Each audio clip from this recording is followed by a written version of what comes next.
The Philadelphia Eagles could not afford to lose Dallas Goedert in 2025. Not only are they keeping him, they got him to do exactly what they wanted. I'll get into it coming up next right here on the Locked On Eagles podcast.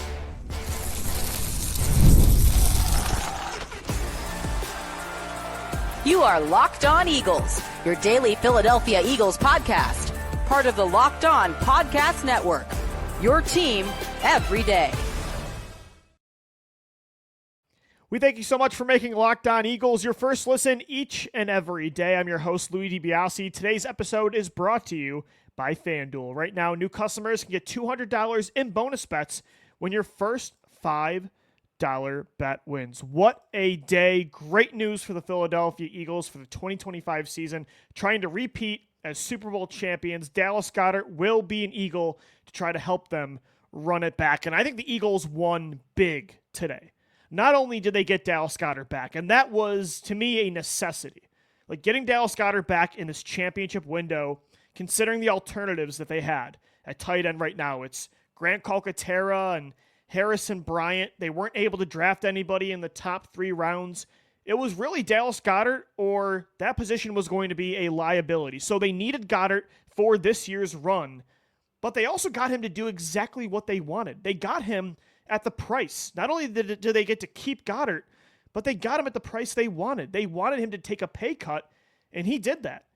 Dallas Goedert was on a $14 million deal in 2025.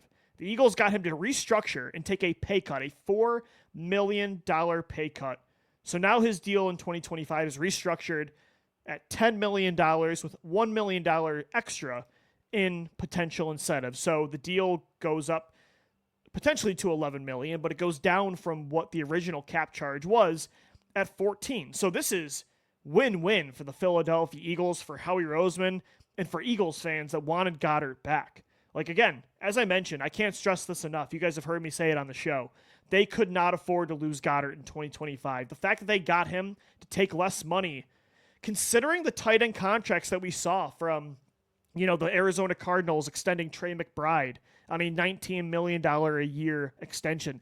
George Kittle, who's older than Dallas Goedert, who gets hurt a lot as well, he got $19 million a year from San Francisco. The fact that those two got those recent extensions and you still were able to get Goedert to take a pay cut on a 1-year deal, that's highway robbery in my opinion, considering the caliber of player that Goedert still is when he is healthy.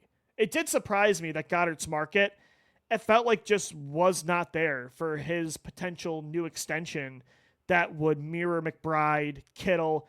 According to Mike Garafolo, teams did offer the Eagles draft picks for Dallas Goedert in a potential trade during the NFL draft, but the Eagles wanted to keep him. Goedert decided this was the best situation, which means his market probably was not great. Like, other teams were probably not willing to pay him much more than the Eagles. There probably wasn't a team dying to give him that kind of extension, and I wonder if other teams would have said, hey, we don't want you on that $14 million number either. So I'm kind of surprised. It's not shocking because Goedert's 30 years old and gets hurt every single year. You can bank on him missing at least 3 to 5 games, but he's still, when he plays, one of the best run after the catch tight ends in football, one of the best deep threats at his position, one of the best blockers at his position.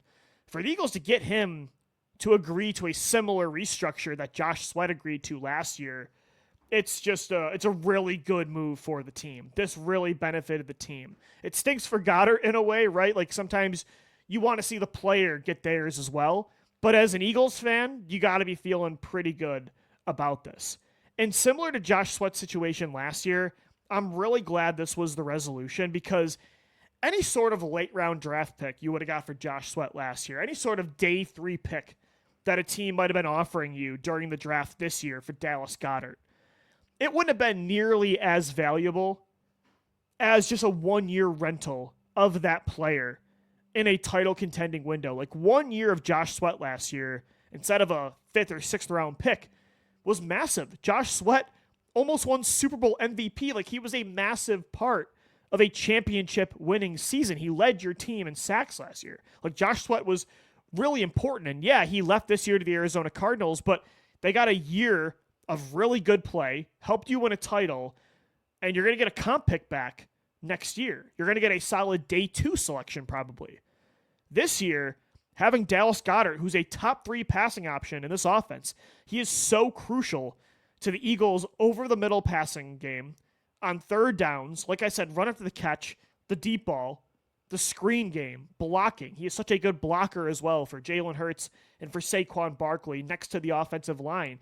That kind of player, even if it's for 12 to 13 games, but also an elite playoff performer, and he never misses playoff games. He hasn't missed a playoff game in his entire career since 2018. 6 separate playoff runs. He has not missed a game. That guy, for just one more year, is a lot better to me, a lot more valuable than a 7th, 6th, 5th round pick you were going to get. And considering the Eagles just took 8 players on day 3 this year, they have a ton of draft picks next year on day 2 and day 3.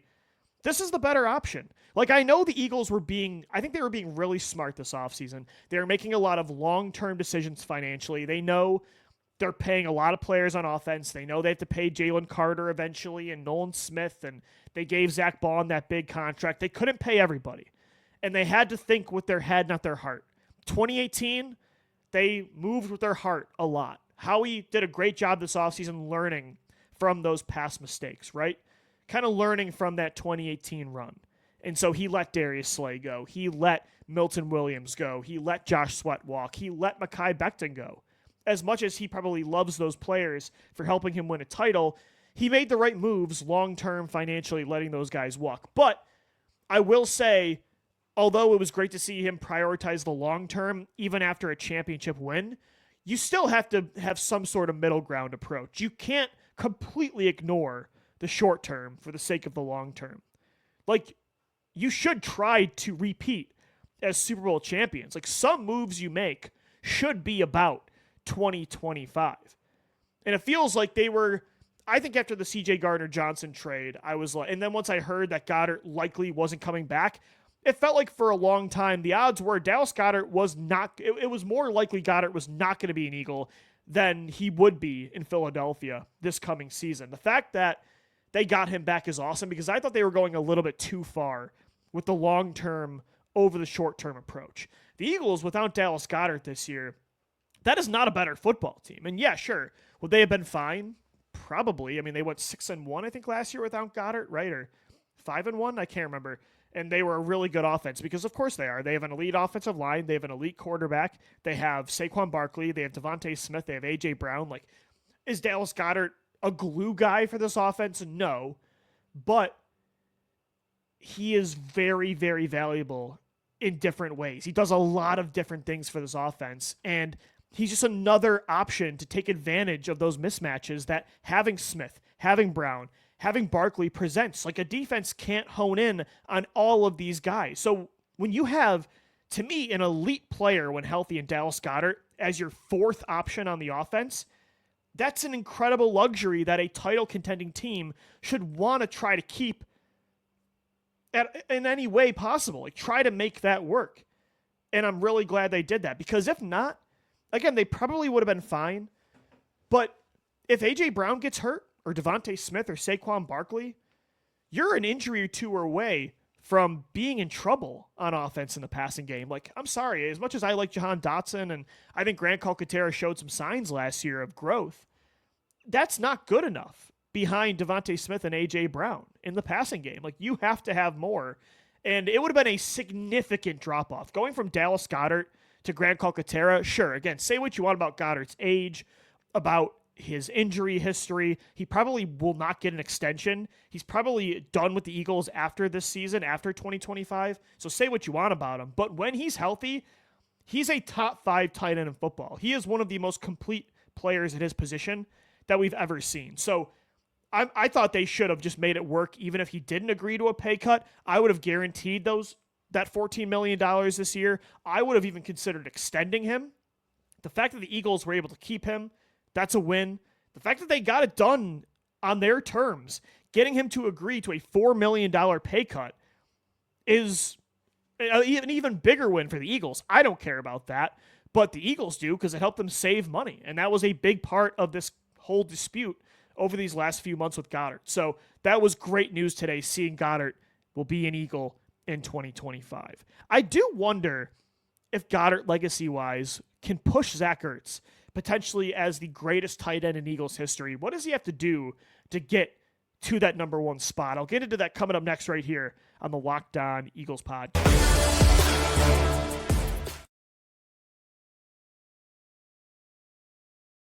The Locked On Eagles podcast is brought to you by Skylight Calendar. Now, if you're like me, your calendar is all over the place. I've got a full-time job. I've got the podcast. I'm in a football league on Saturdays. I got friends. I got a relationship. My schedule is all over. We'll say goodbye to sticky notes, scribbled plans on the fridge, and overlapping calendar invites. The Skylight Calendar is here to bring clarity to the chaos and help families stay organized without all the stress. This sleek digital display syncs with your existing calendars, Google, Apple, Outlook, and so much more, making it simple to track appointments, practices, dinners, and reminders all in one easy-to-see place.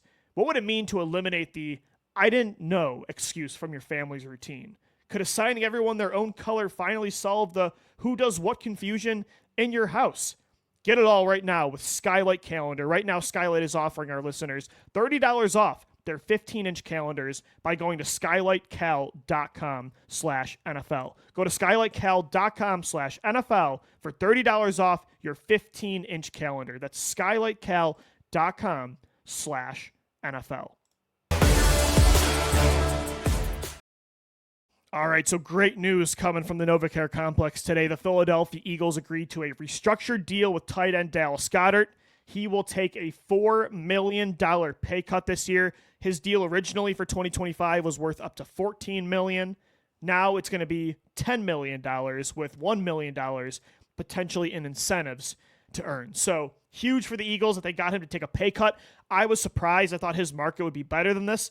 They let him explore trade options.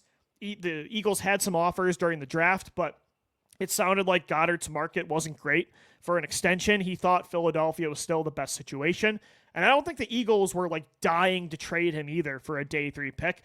I think their line was in the sand. Like they were not going to budge on the money, but they were really keeping their fingers crossed that he would agree to this restructure. They probably got some offers and they're like, hey, we're going to do this. Like, you sure? Like, can we please keep you? It's going to be on our terms, but we do really still want you.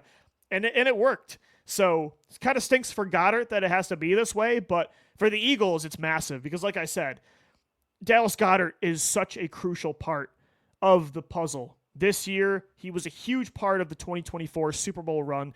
As I've said on the show many times, I thought he was the most consistent part of your passing offense in the postseason. That was not a consistent passing attack those first 2 games. Against Green Bay, against LA, Goedert was your explosive play creator in the passing game. He was your guy over the middle of the field. He was your third down go-to player against the Packers in that blizzard against the Rams. Like, he is such a good playoff performer that even though it's annoying that he misses 3 to 6 games, it feels like every year, like it's chalk, that he's going to go on the short-term IR at one point during the season, I still think he is so valuable. It's worth it considering how dynamic, how complete of a player he is when he's healthy, the advantages that the Eagles have with him joining Saquon, A.J. Brown, and Devontae Smith, and the way he performs in the playoffs.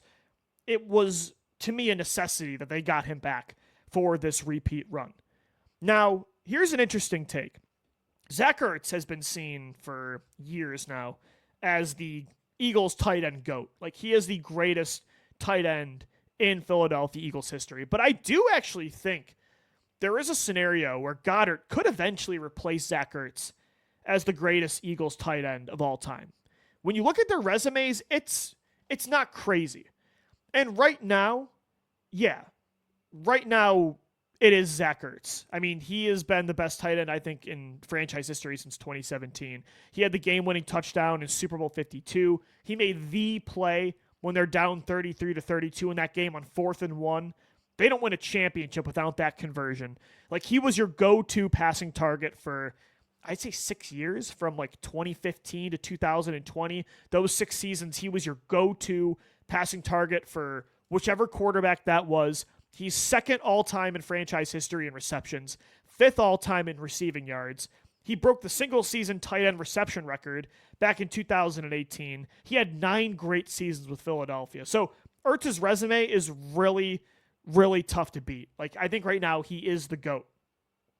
But I will say, we'll see if Goedert can do enough just in 2025. But if there is a scenario where the market next year just isn't good either, and he's 31, he was injured again, and he just wants to sign a short-term team-friendly deal, an extension with the Eagles next year, there is a scenario where he can continue to compile stats. His resume can continue to build where I think he could eventually supplant Zach Ertz as the number 1 tight end in franchise history. Like, Dallas Goedert's resume in Philly, I think, is very underrated. And I think it's underrated because when you look at his time in Philadelphia, he was in Zach Ertz's shadow for the first 4 years of his career. From 2018 to 2021, those 4 seasons, he was the number 2 guy behind Zach Ertz. And then when Zach Ertz left, the Eagles brought in Devontae Smith and A.J. Brown. So he was never like the go-to guy like Zach Ertz was, right? So he didn't have the chance to put up Zach Ertz numbers, the volume that Zach Ertz had, when there were just not great weapons around him and around the Eagles quarterback. But Dallas Goedert has been as efficient of a player. I think he's a more dynamic talent overall. I think you could certainly make the case he's the most skilled tight end in franchise history. And some of these resume points, they're up there with Zach Ertz. Like, this is going to be from a longevity perspective. Zach Ertz played 9 seasons in Philadelphia. I feel old saying this, but Dallas Goedert, heading into this season, this will be his 8th year, his 8th season with the Eagles. So the longevity is there, just like it was with Zach Ertz. He's been to 2 Super Bowls. Zach Ertz only went to 1. He performed incredibly in Super Bowl 57. His playoff run this year in a championship winning season, like I said in segment 1, was so clutch. So he's been a huge part of 2 Super Bowl runs in 1 Lombardi. So they both got you a ring. He's been a key target for Jalen Hurts. And then the playoff numbers are where I think he has a really good case. He is second all-time in franchise history in playoff receptions and in playoff receiving yards. The only guy that's ahead of him in both receptions and postseason yards, it's another guy on his team. It's Devontae Smith. So Dallas Goedert's been your second best postseason receiver in franchise history, been a part of 6 different playoff runs. And he's actually, I saw this the other day, he's one of only 5 players in NFL history to have multiple 16-plus reception playoff runs. So he's only one of 5 players that have had 2 different postseason runs where you had at least 16 catches in the playoffs, if not more. Right now, he's 10th in franchise history in receptions. Like, Goedert's building a really, really strong career in Philadelphia. And I do think, that being said, his potential and his legacy even haven't been truly realized because of the injuries, because of all of the weapons that he's had to share time with. Zach Ertz, A.J. Brown, Devontae Smith, Saquon Barkley, Jalen Hurts running the football. Back in 2018, you also had Alshon Jeffrey and Nelson Aguilar. Like, outside of 2021, which was the best year of his career, in my opinion, he's never really been a top 2 option in this offense. And that's not his fault. He is such a talented, he's a top 5. He's been a top 5 overall tight end talent in the league since he was drafted in 2018. I'd say since 2021, when he really put it all together, blocking, running for the catch, the deep ball, making tough catches over the middle on 3rd down. He's been one of the most complete players at his position the NFL has to offer.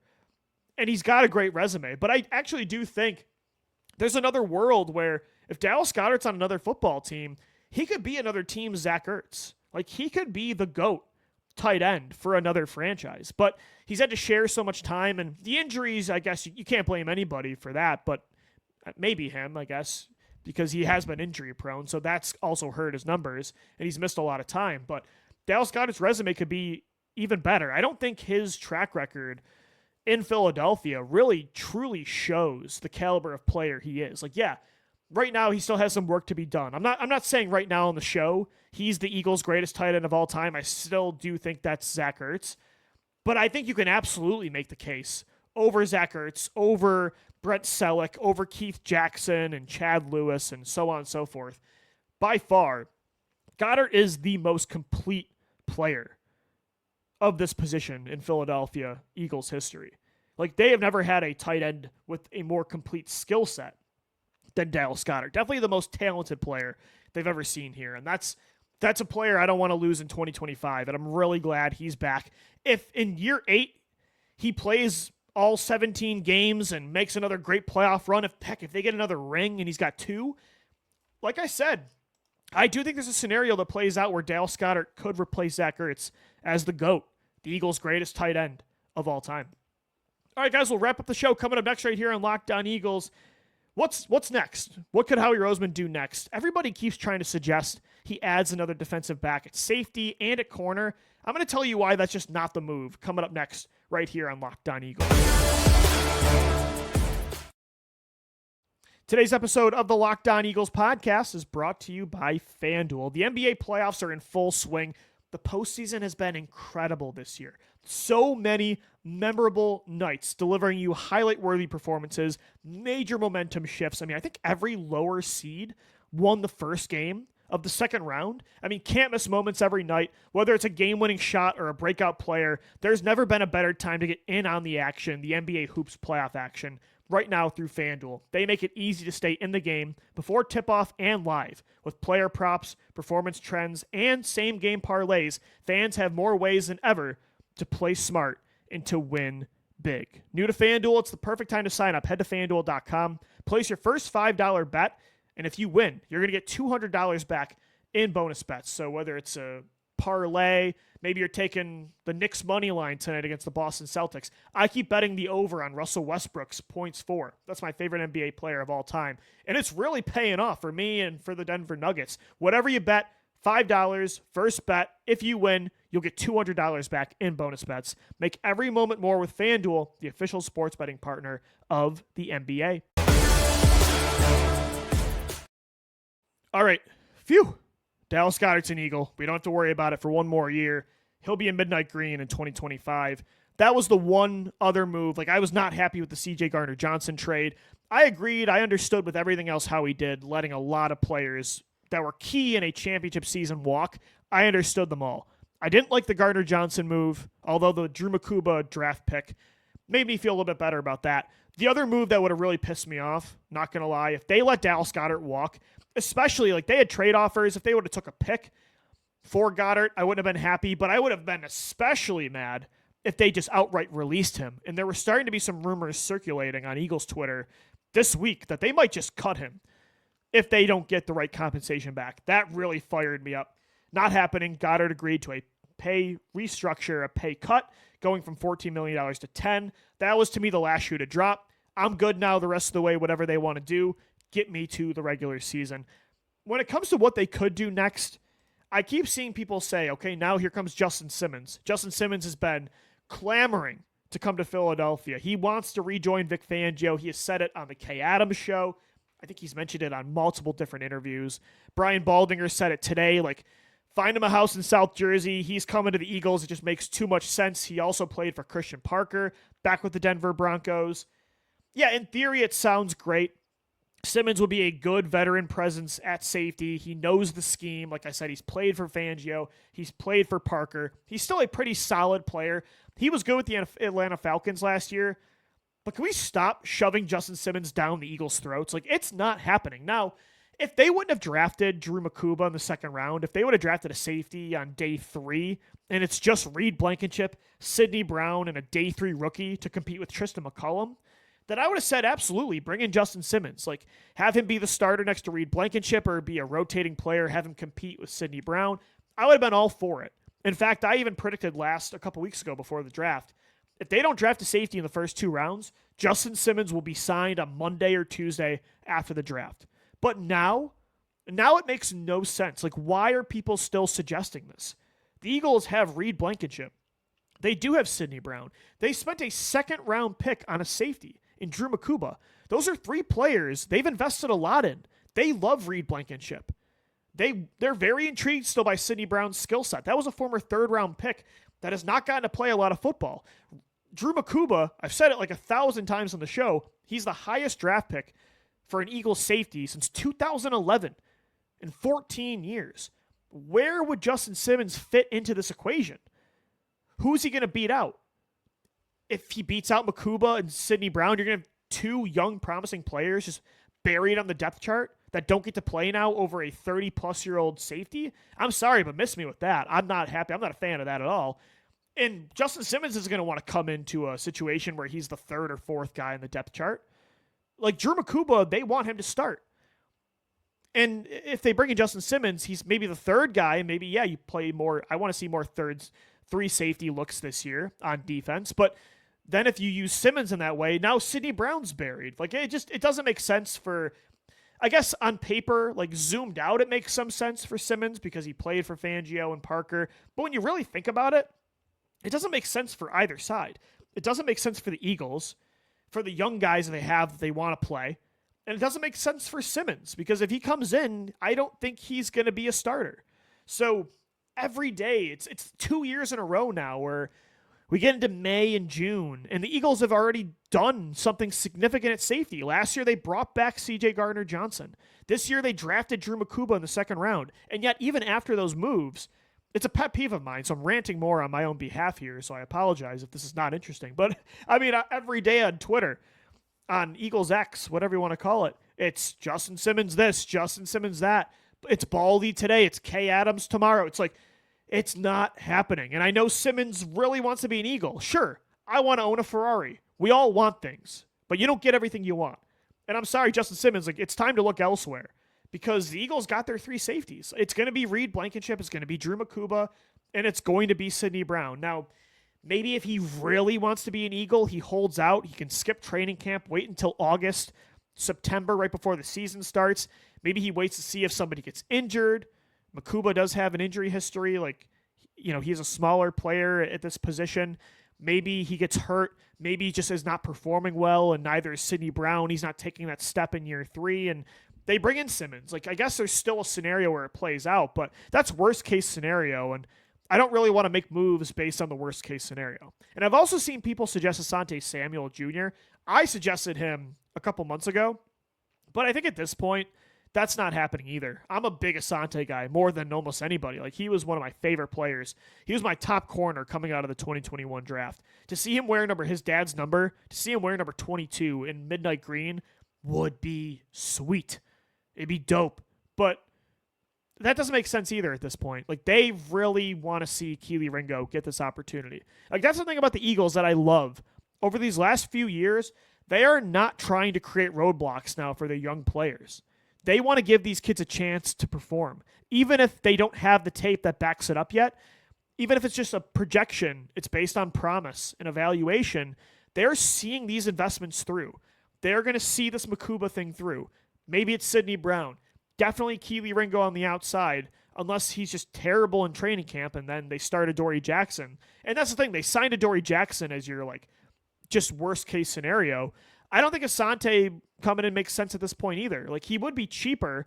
I thought on the open market in March, he'd be one of the top corner commodities in free agency, but he hasn't really had that kind of market, so he'd be cheaper. But he also misses a lot of tackles. He misses a lot of games because he's injured. As much as I love Asante, I don't know if Vic Fangio would really love him. So I've seen a lot of people in my mentions today and yesterday and just talking about what's next for the Eagles. A lot of people talking about that these last few weeks after the draft. What's next? And I see Justin Simmons' name tossed out there and Asante. I don't think it's happening. Now that Goedert is secure, I think the next move that's coming is probably a Bryce Huff trade. Outside of that, I think the Eagles are pretty set. Like, let's get to training camp. So I'm very happy with where this team is on paper heading into 2025.